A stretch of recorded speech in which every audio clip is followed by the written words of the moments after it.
پسر میفهمی من دیگه پول ندارم پول غذای تو رو بدم. میفهمی یا نه؟ دیگه قصه شده هم از گرونی. چی شده؟ راه حلی برای گرانی پیدا کرده است؟ به نظر من که بخوابیم. خواب فکر گرانی از سر میپرونه. آدم نفهم بفهم خوابیدن که برای من راه حلی نمیشه. منم موافقم یه راه حلی به ما بدید دیگه. خسته شدم. طبق محاسبات من این کار گرونی کشور حل میکنه. پس بزن بریم. گربه بیادب بیا بریم بهت راه حل گرونی بدم. اولین راه حل گرونی حمایت از تولید ملی و مصرف کالای ایرانی است. ایرانی میخرم. آره داره.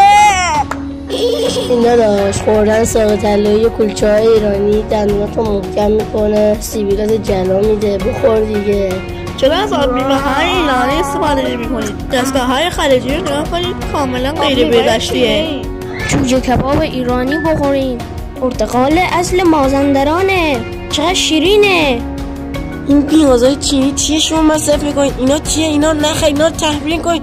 خدا بیاییم بر بازار هندونه کره‌ای پر آب ببینیم چیه. به عجب چیز میزانه. چرا خوردی جرم است؟ تولید میلی میکنی یا بزنمت؟ ای بی ادب.